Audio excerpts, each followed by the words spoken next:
Be the best. Then be vainglorious.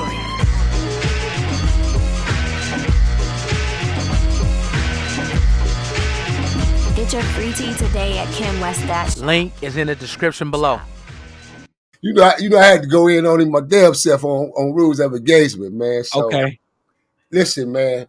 First and foremost, for me, it's funny to sit back how you look at things and knowing the real inside of a lot of these dudes, especially a cat like him. His leadership was strictly built off of the money.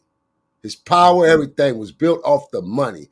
You know, him being able to get his asshole blew out, get mentored by Clyde Davis. Clyde Davis and them freaked him all out and all the rest of them, you feel me, and flipped him to make him to be what he is because this is what he asked for, his wish. He wished this. He wanted this bad. He wanted to be the biggest thing in the world if he can be. So now this is what he got. But in terms, he got to a point where now, like a lot of them, they start trying to speak out, seeing and go against what's supposed to be regulated for them, right? And where I initially think, because I did my research a couple of nights ago, I go back and I said, this is why they coming after his ass. Oh yeah, he out of it. He gone. This ain't no fluke. This ain't, a couple of months later down the line, he gonna be released. Oh, he gonna be the biggest thing now, you know, on the internet. He gonna be the biggest talk show. No, his jackass is out of here. Because there's too many people that was afraid, too many people that he used, manipulated, stomped on, walked up, especially women. Especially them emotional women, boy. And when it's they turn to get vengeance, oh, damn it, they gonna get it. You feel me? They gonna get it. And they coming out the closet and out the woodwork. And that's only because some of them be like, well, why you ain't been saying nothing? My personal feeling, I think victims like that, they be want to say something a long time ago, but they know the individual power. You ain't gonna believe them people. The average motherfucker like, get out of here. You just trying to get some money. You want to be seen. Go, no. So just take for example, before we got to the social media world, the digital world, that's how it was for us on the domestic world. When somebody got sued or they came out to celebrity, they came out to somebody in the game, and the tabloids get a hold to it. First thing tabloids gonna read and say, oh, that person's trying to get some money. They, you know, and like they called it clout chasing today. Back then they called it gold digging. Mm-hmm. You know what I'm saying? So it's like now everything that's done in the dark sure shed in the light, man. And this is what's happening. It's just it's beyond our control as far as the people on the outside looking in, and the rest of the world as far as the consumers and the following who's following the situation. You know, it's unfolding and it is what it is. You know, and it's dark and it's deep, bro. And it's just done. That's the cold thing about it. Right. Let's just be real quick before whatever question you about to ask. Whatever. Do you think? Let's just flip it now from him to R. Kelly. What's the fucking comparison? I think this nigga got him out beat, boy. I think this nigga got R out beat, bro. R was fucking with women and and doing his thing or whatnot, but this nigga here was the grand poobah, man. what the nigga say? They call him Pablo. That's the Pablo for them other boys on the other side. That's his name, Pablo. They don't call him Diddy over there. They call him Pablo. It's a name and a definition for that power right there. Yeah. Oh man, so he deep with it, man. From a satanic perspective, bro. Need El Chapo this shit. Come on, man. All them damn hidden cameras. And then most of these mansions and most of these places that a lot of cats, get when they're in different states and they live in different states. They don't own these places. They lease them. Mm-hmm. And they leased under the companies. So they're all tax write-offs. It's a hustle, man. You feel me? So it's crazy that his dumb, stupid ass, A1, you so comfortable to live in LA now because the Death Row days and the Simon Suge Knight days and the Pac, all that shit is over with. So you wouldn't dare live in LA back in the 90s and coming up in them days in the 2000s. You wouldn't dare have nothing in LA, motherfucker. So that's why I laugh about certain shit. Be like, oh, these niggas are so comfortable nowadays with their gangsterism. It's crazy, man, But what's your thoughts on his like former security like Gene Deal or former artist coming out saying, oh yeah, I seen this back in 2001 or this and this or this or this or this. What do you I ain't gonna put words in your mouth. What do you think about that dynamic? First and foremost, all in the same game, man. Big A, shout out to Big A. Yes, And sir. I definitely want to say salute. Shout out to Gene Deal, man. I'll be pronouncing his name wrong sometime, but I want to give I a know, major, nigga, you do. I want to give a major shout out to that man, to that brother. You know why I see him? Because I respect him, bro, and I seen him a couple of occasions back in the days. I never had the opportunity to meet him face to face, but I seen him in motion moving, doing our Death Row Theory days and everything like that. So I seen him in motion moving, but I never met him. But even then, his character and the way he moved, it was militant, bro. It was respectable, just like the other brother that he talks about and brag about that got killed in that circle. It was a couple of them on that side from the East Coast that used to move a certain way that respected us on this end because I was bodyguarding security back then, for different situations, so and put my foot down, smashing on the stewardess, perspective as well, feel me? So during that time, this is how I was meeting these cats. But him particularly, I remember seeing on a couple of occasions and the way he was moving, man. But I know his whole objective of being on this internet, it ain't got nothing to do with no money. It ain't got nothing to do with, pay me for this interview. I got all the goods on this fool. Mm-hmm. That whole ass nigga Puffy violated him when he was the last individual on earth you should have violated because I'm the one got all your deepest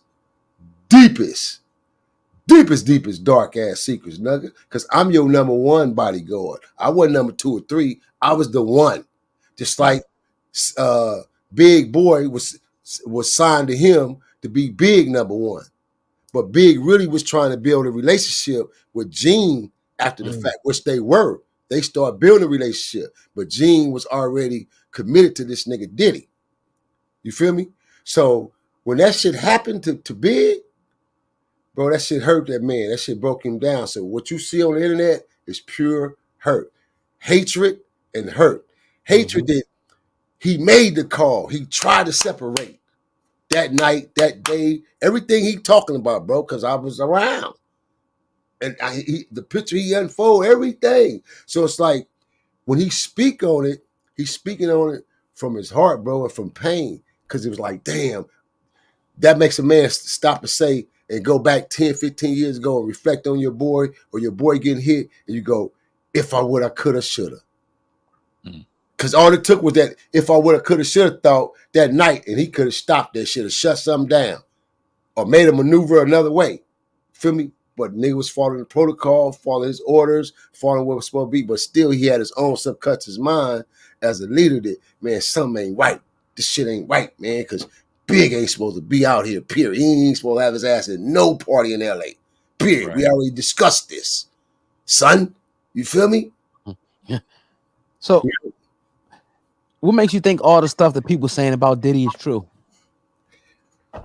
Well, what makes me think it's true, like 50 say, man, like Armor Man 50 say, man, at first it started out Diddy do it, now he's Diddy did it. Man. I see it. Did he do it? Did he did it, man? Hey, what makes you think it's true? Based on right now, so far, what they have provided to the media, right? Allegedly, everything that's allegedly thus so far, it's a drawn perfect picture that a lot of this shit gotta be true. This can't be made up. Nigga, ain't no 25, 30 people just woke up one day and say, hey man, we all finna attack Diddy. Let me go back real quick before I lose my memory about it because I started on talking about it. And it was based on the Clyde Davis situation. What this is all unfolding, what this is all about, you guys, is this, man. The power within. Again, here's another black man who made it to the top, who became a successful billionaire with the B. He once went through the M. He started out with the 1, then he went through the M, then he hit the B. But when he got to the top of the B, now he didn't got besides himself. See, this is the type of nigga we talking about and dealing with. He didn't got up there now with them where I'm one of you motherfuckers. I'll pull one of you niggas out the way now. Oh, you will, Sean? Yeah. Hold up. We fucking made your little narrow ass. Hold on now. And see, and this is how he talks. So he got to a point where he made a statement in 2020 at the Source Awards about the music. And that was the wrong thing he could have ever done being from that side. See, you ain't over here with this side and you made your money and your millions because you still in the million bracket and you comfortable with that bracket and you don't got smut. No, you went over there, you chose your life and you chose that side. So it's rules over there that you got to abide by. And he violated them rules. So we all know, you know, at some time, at some point in this game, if you from the inside know that it takes a little time. It may take a second because that's what they do. Give you a minute. This is 2020. This is 24. But all during that duration, if you notice, certain little controversies start happening. So now comes time for the reconnection of a new contracting binding involved, where we need to sign some things and do some re-signing on this contract with you. And he said, no, man. He shut him down, bro. See, people ain't talking about this. A lot of the media ain't speaking on this. Only certain individuals on the inside is speaking on it. But this shit all boiled down to he didn't want to sign that new contract and he didn't want to sign whatever was presented to him right now. He shut it all down. So they said, okay, we know what to do. So this is what we're watching. This is what we're seeing. This is what we're seeing unfold right now before our eyes. The same individuals that put his ass up there, they tearing his ass right down. And if you think it's bullshit, why would they have his number one mentor on the number one indictment for coming in to testify against him? Ask yourself that, man. It's deep. It's heavy, ain't it? Who's that number one? Number one. Clyde Davis, man. Yeah. The number one. They indicted him first for questioning. And it ain't no bad thing for him. He ain't in trouble. Right. And you wonder why? Because who's to say he ain't a part of that inner circle just making it all happen? I'm just saying. I'm just putting it out there, you know.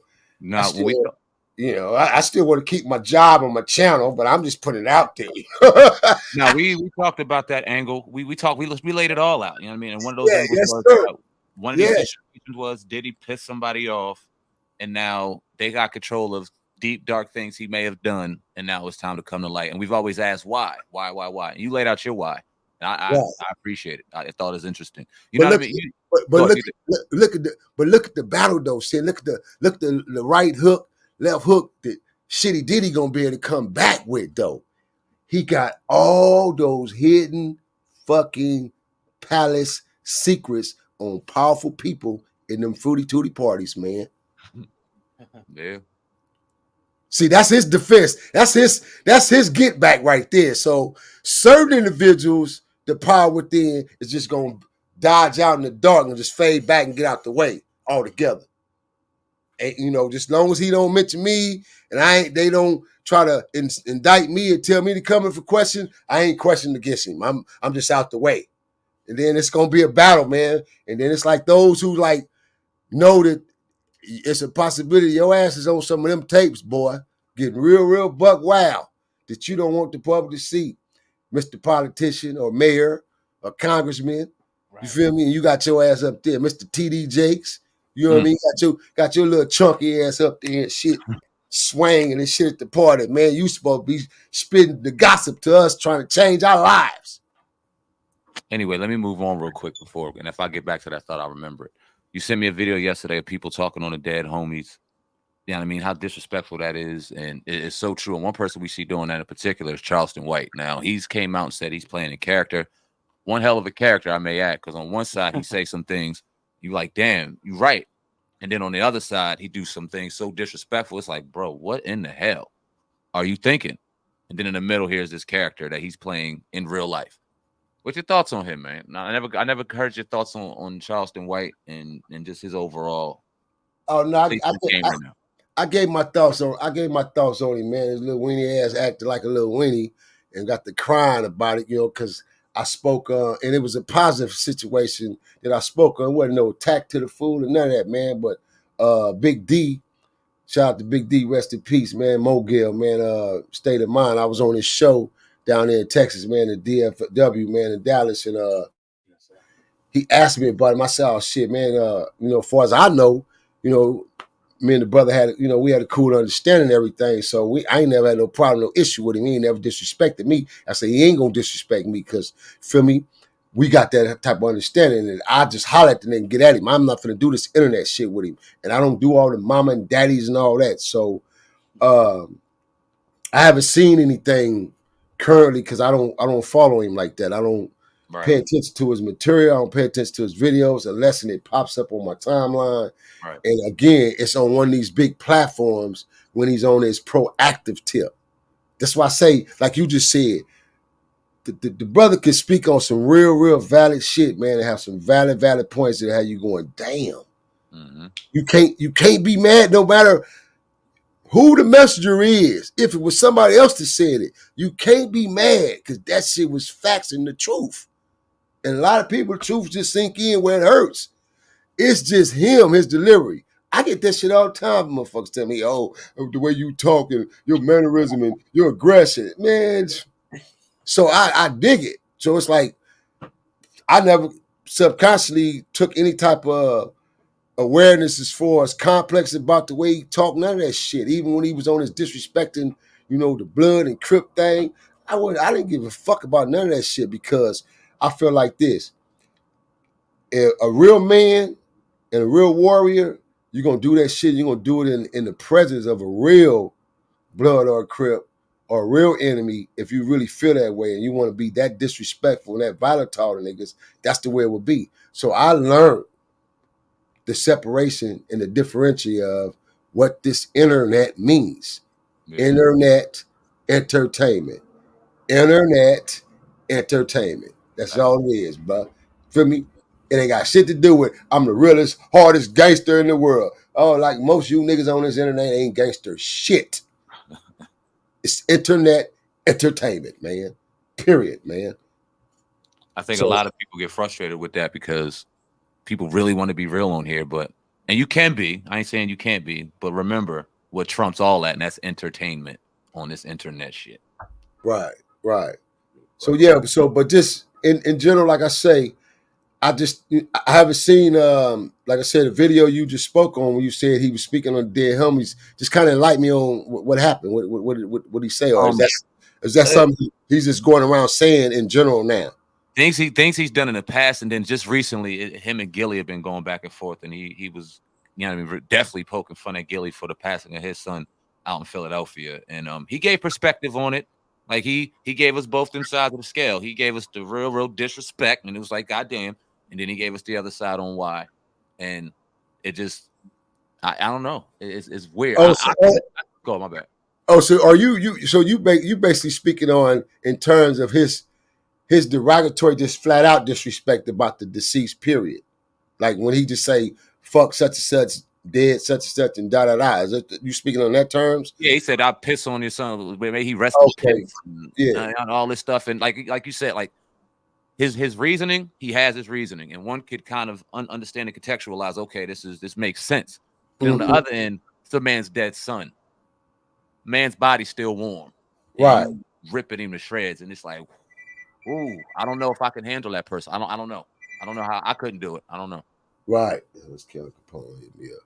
Yeah. Well, shit, man. That's crazy, man. But no, at the same token, my perspective of it was talking about how this generation have took. Like, remember back in the days, it all started in the 80s for us. In the 80s, it was the early 80s. When it was started out on swearing on your mother or swearing on your father was a valid of truth. It was basically a valid of truth to the streets. So if you heard a person say that or make that statement, okay, they for real. So you're taking it as sincere. Right. So from there, it went from swear on your moms, your pops, or your auntie, somebody close to you in your family to put that on something. I put that on the hood, nigga. That's on the hood, or that's on the B, or that's on the C. So it went from I put that on the C, the B, or on the hood. And then coming into the millennium era, again, like everything changes. Every generation, each generation goes through a change transition. We all must know that and understand that as G's, that every generation is going to have a transition to change. We can't expect every generation to be exactly like our generation was, or it'll be all volatile and fucked up, because we was volatile in them 80s. That's why it was called the bloody 80s. And only a certain type of individual survived in them bloody 80s. And I thank God I could tip my hat off. I'm still here. From gunshot wounds, stabbed up, baseball bat stomped down, the whole nine of really experiencing that gang warfare territory and gang culture, and to still be here to teach and talk about it. Not brag about it, not glorify it. Teach and talk about it, man. You know what I'm saying? So it's just, it's crazy how now you could take a newer generation and they take something that was already established from an origin, and now they flip everything that was established into something new. But the new is damaging to us. Don't get me wrong. We had things and trends that we did was very damaging to our culture, damage to individuals, just as black, brown, just the whole culture in general back in those days, man, because that's who was primary targeted, the blacks and the Mexicans. Right. We were the one living in the poverty-stricken areas, the poverty-stricken homes, these ghettos that they call ghettos.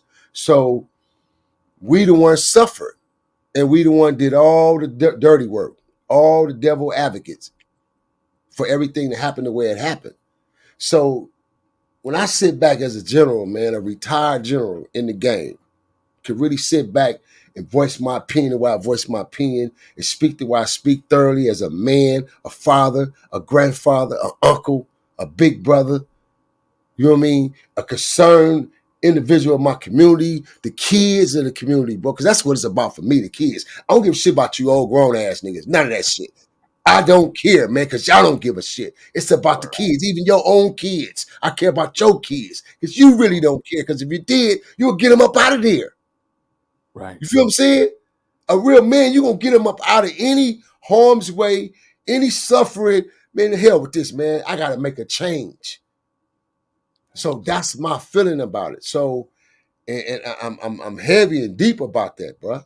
So when it come down to, I start hearing these young niggas on the internet, on the set, on the dead homies, homie. Oh, I mean, word for word, bro. Now they went for the nigga, took the nigga word, because they gave that shit up. They let us be culture jack for that, and gave that to all the cultures of America now. Feel me? The whole rainbow culture can call us nigga, and it's cool. Alibaba, way over in Iraq. Hey, my nigga. What's up, my nigga? It's cool. Right. Oh, man, why you tripping, big homie? What? The shit that... So for me, I'm like, bro, we been pissed on.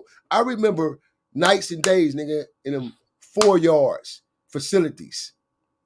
Had to get down against them Mexican mafias and go against them real thorough Chicano hitters. But they couldn't dare call us nigga. They called us mayate in Spanish. Couldn't nobody call us nigga, because we was pro-black in the inside. We was together. We was unified. So for me to know that I had to program myself, I remember my big homie telling me specifically, once I got to the yard from the county, I was going to transition from that word, me and my dogs. So I started practicing on it in the county.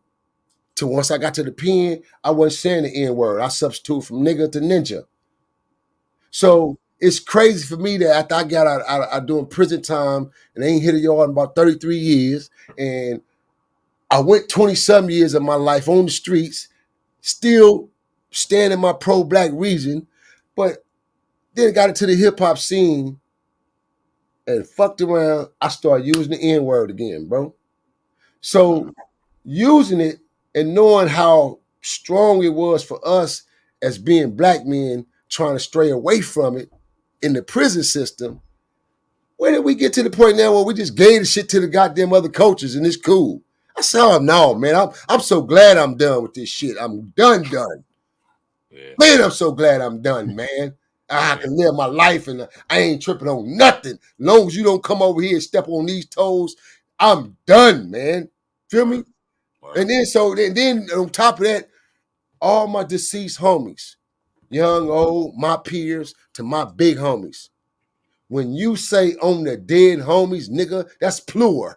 I don't know if you recognize that or not, TV land ass niggas. That's plural, meaning more than one. You didn't say on Lil Bobby, on Lil Tuka, on who. You know none of that. Like the little youngster from Chicago. I don't know his little name, little wild, little young. I think it's little bony ass, little skinny little nigga. I think he's funny though, man. I think he's little. He doing his little thing. He doing his little brand. Little famous Amos. Is that his name? Little famous Andy or something? Famous and damn, No, y'all. not You know, Dex. huh? Not famous Dex. No, famous something, man. He a little bitty youngster though. Got a little squeaky voice. He be all on No Jumper, man. Oh, yeah. I don't watch that shit. I don't know. Either. Yeah, but anywho's, it's crazy because it's like, bro, he swear on Tuka. Everything come out of his mouth on Tuka. That's on Tuka, on GD, on BD, on Tuka. Some he be saying, right? And now, but on the West, these niggas on the dead homies.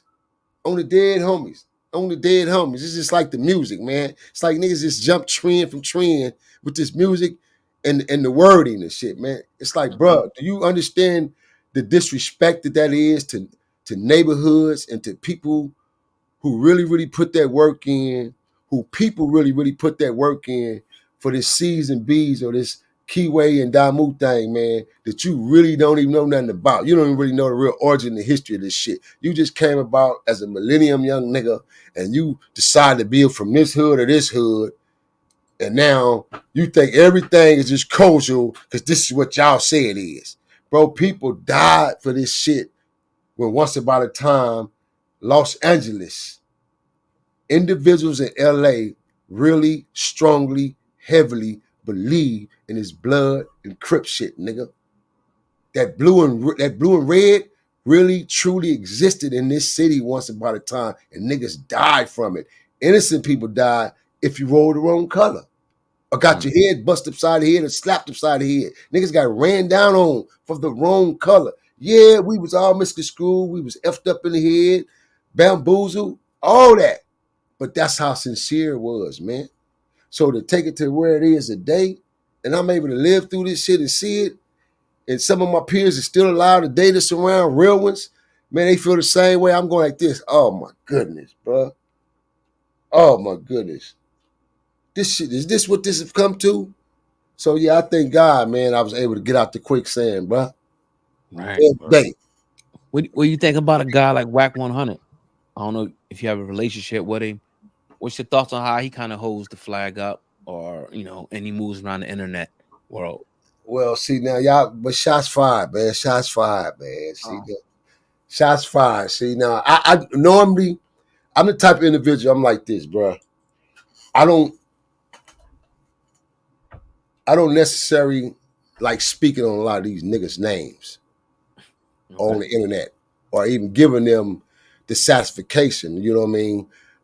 But I don't have issues with individuals to the point where, I'm gonna come on here and take advantage of this moment to talk about a nigga because I'm on your channel or I'm on a certain platform, right?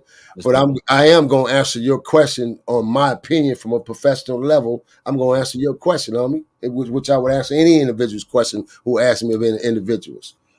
First and foremost, I just seen a clip just recently, surfaced to me finally on dude speaking on my name, him and Adam on Adam's show, because I had got an offer. They wanted me to do a sit down and interview with him and Adam. And I told him make the numbers right. So they hit me, he hit me back, in reference like, oh, I forgot, we don't really pay for that particular show. I said, well, y'all don't want me on that show then, basically. So, that's how that worked out. I'm not doing no freebie sitting down with now individuals, especially on them levels. We ain't doing no freebie shit. We gonna sit down and make it happen for the culture. Feel me? And I know you niggas gonna eat, then I'm gonna eat too. I'm gonna have me a big ass plate with some whatever dessert food I want on my plate. I'm gonna have it too, damn it, or it ain't gonna happen. So that's how that came about. But my personal professional opinion about this dude, man, is the bottom line is this, man, is he's in a great position in his life too. Just like the NBA young boy situation we were just talking about, a lot of other these young cats. And as well as himself, that nigga ain't got no thorough leadership behind him neither. He ain't got nobody to stop him and say, hold on, homie, slow down, slow your roll, my nigga. Because to him, he's that nigga. Feel me? He's that nigga to him. So for him, any niggas under him is, I'm that nigga to them niggas. So I'm that nigga. So when you standing on a certain pedestal like that and you don't have nobody to really pull your coattails, say, look, come here, young homie. Because he a young homie to me, you know, to tell you, man, look, nigga, you in a great position. Because this is what I would tell a nigga face to face if I was sitting down with him. And just for the record, I'm going to continue my path of what I'm saying, but just for the record, going back to reflecting with the video, I said the clip that was sent to me, his reflection was, he was asked, you know, would you sit down with Bonnie Hunter BJ and do an interview? And say, yeah, you know, I'll sit down with him, man. You know, it's cool. I ain't got no problem with him. A problem with, you know, doing an interview, you know, yeah, you know, shit, you know, I holler at his homies, you know, they say that's their homie. First and foremost, bruh, can't no nigga on this internet, on the streets, wacky, ain't no nigga, nowhere, you, nobody.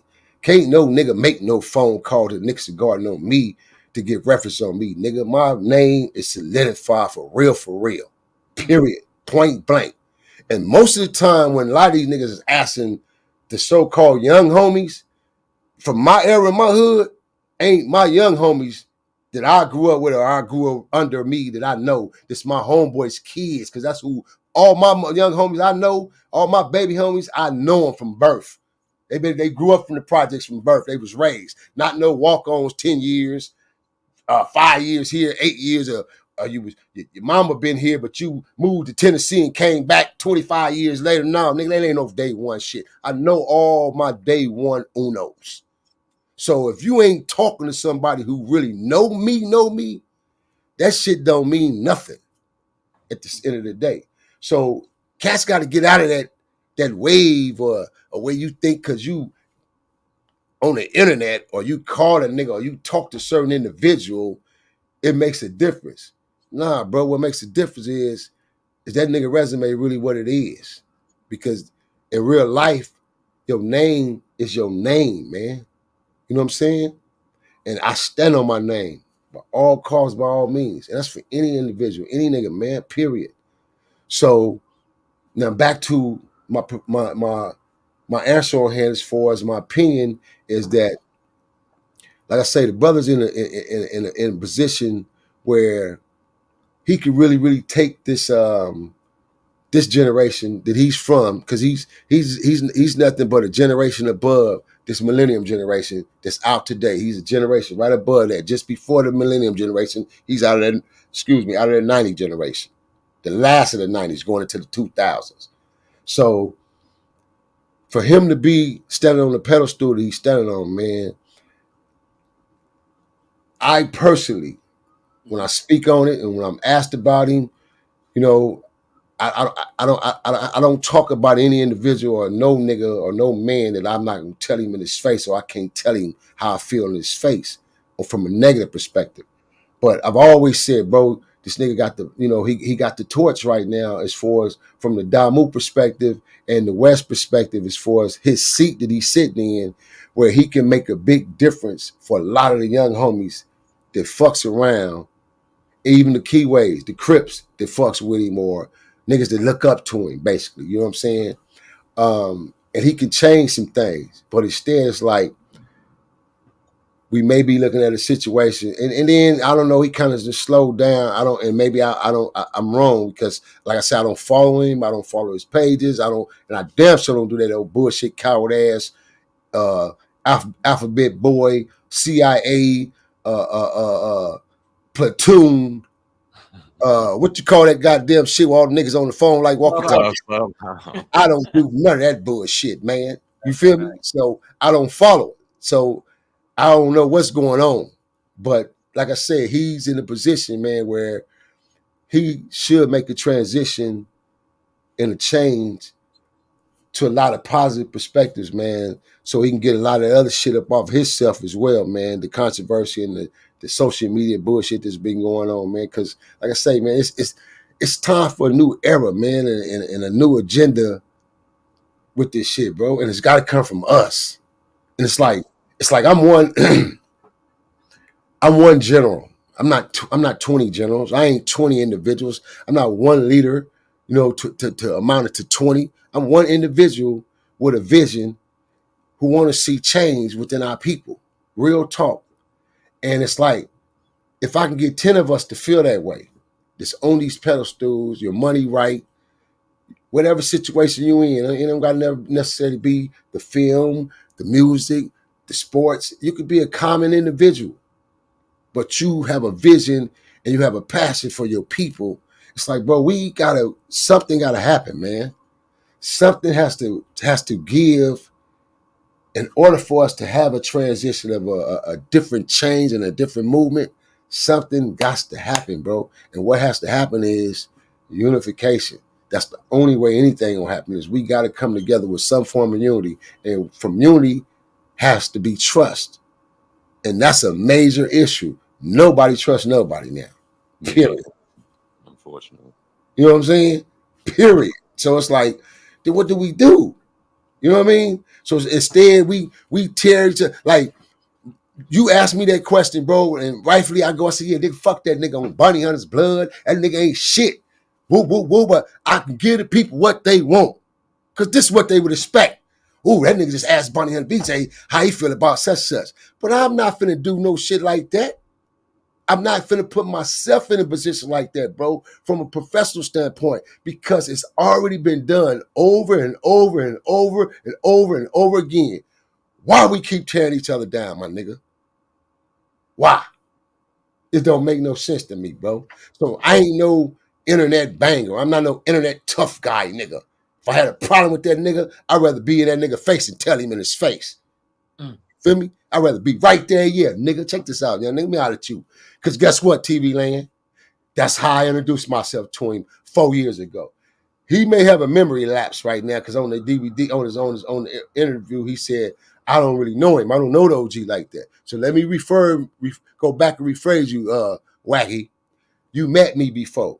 But what you remember of me probably is Nino Cappuccino, not Barney Hunter BJ, because that was my introduction to you. I told you my name was CEO Nino Cappuccino, aka Barney Hunter BJ from Nixon Garden. I met him at the Staples Center, bro. I'm at the Staples Center with, I'm working that night. I'm getting down with ASAP Rocky and them and shit, my boys and them. So we doing a collaboration with TDE. They doing a major collaboration this night with TDE. So it's a big old thing at the Staples Center. I push up on them. I see a crowd come in, entourage. It's him and his little boys and shit. I wiggle my way. I say, so I asked one of the young homies, I say, who is that? Is that the little nigga they be saying this? Who? He said, yeah, big homie, that's him. Matter of fact, it was my little homie J-Rock.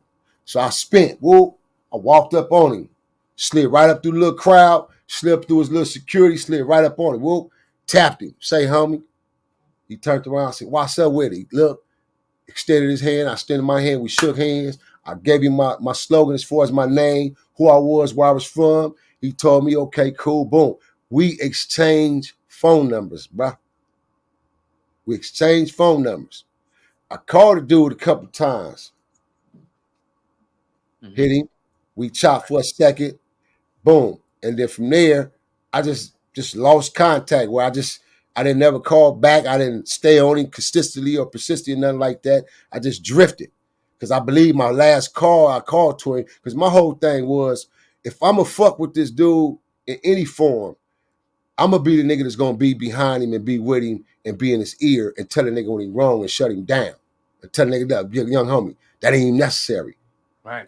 Get the money, nigga. Let's keep building. Let's build this shit the way it's supposed to be built because, operation is in effect. You know what I mean? Same thing I would have did with Simon Fat Ass if the nigga would have been listening to me if I was Ma James position. You feel what I'm saying? But see, the thing about the industry when it comes to me, seeing the reason why I ain't got my CEO run, because these niggas kept me out the way. They keep speaking on my name behind them closed doors because niggas know my problem. They know I move a certain way and I move strategic and I move real. And if I'm a move, real niggas gonna eat. I'm finna really feed niggas. I'm gonna really build. I'm gonna really change the game. They kept me at bay with this shit, bro. Damn near 20 years in the game with this shit, my nigga. My music, my everything. So it's been hard for me. And then I won't bend over. I ain't spending the night over none of these niggas' houses and they couches, man. Word. Right. I feel you on that. You feel me? 100. The office have been there, nigga. The mansion parties, all that. I just had to tell baby, just recently I had to make a confession, say, baby, hey, you know what? Tall lady. I said, hey, you know what? I got to tell you something. I said, because she only been 2 red carpet parties with me. And this one particular red carpet was the Oscar party. And it was an unexpected invite from my manager at the time from out of Atlanta. And so when she called me, told me, hey, I got an invite for you. You going to such and such party. So she sent me the invites. Called baby, tell her, slip some on, get dressed. We going to a magic party. Get up there. I didn't tell her until recently. I said, look, you never knew when we were downstairs amongst all the jewelry and the fashions and all the networking that was going on. I said, you don't remember that little skinny dude that walked up to me and hollered at me and had me a bottle of champagne and was talking to me for a second. You don't remember that, dude? If you can flash back to your mind, remember that little moment when he walked up to me because you were standing there talking to a woman about watches, about the Swatch watches. She was networking for me. And so I said, yeah, upstairs on the 2nd and 3rd level was 2 different parties, babe. She go, huh? I said, oh, yeah. 2 different parties. Let me say, oh, yeah. So I said, oh, yeah.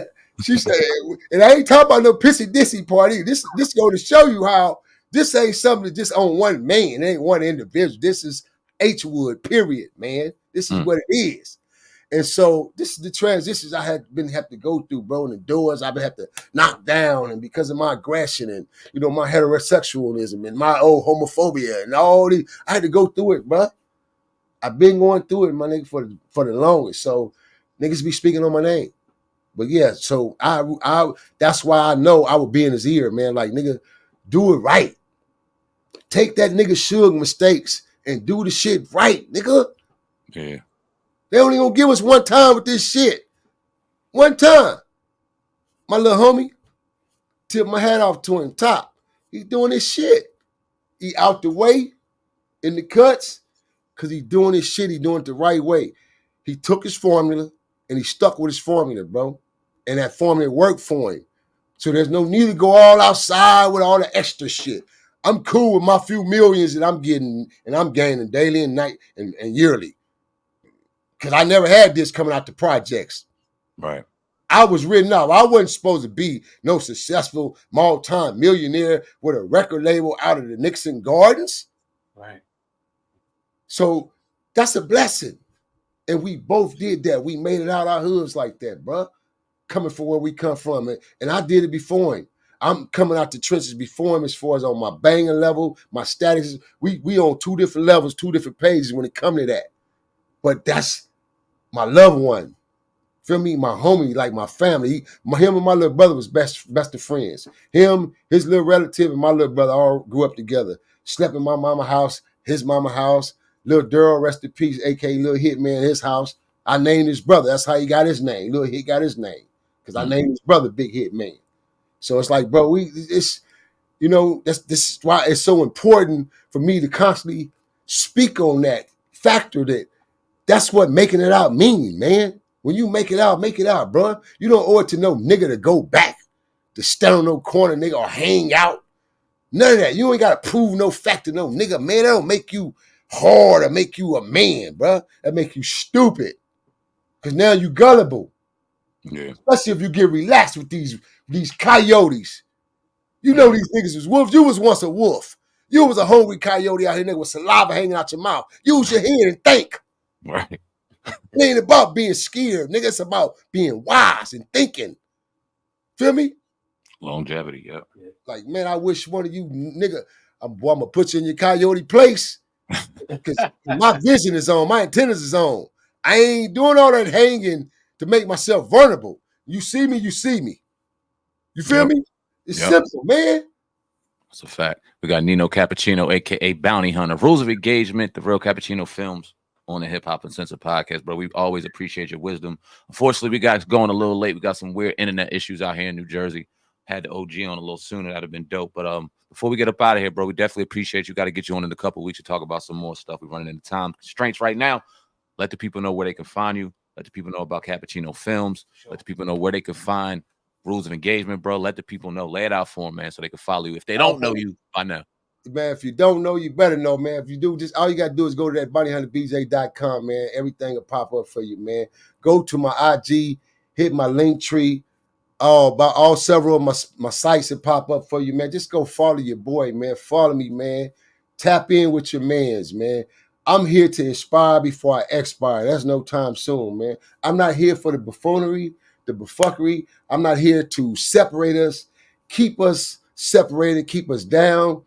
I'm trying to be that one to step up to the plate and bring others to the plate so we can make a difference, bro. Because we all in the same game. Raise the shirt, bro, right above your logo so people can see it. Yeah, we all in the same game, man. Same gang, yes, sir. Gotcha. Yes, sir. Yeah, we all in the same game, homie. And it's always a pleasure, man, when I tap in with my mans, man. You feel me? Down there in the A, man. Big sin in the God, man. It's always a pleasure, man. Always, homie. Always a pleasure, man. We appreciate you, man. Thank you, man. You know the phone lines are always open, bro. Hit me whenever. Appreciate you, bro. Salute.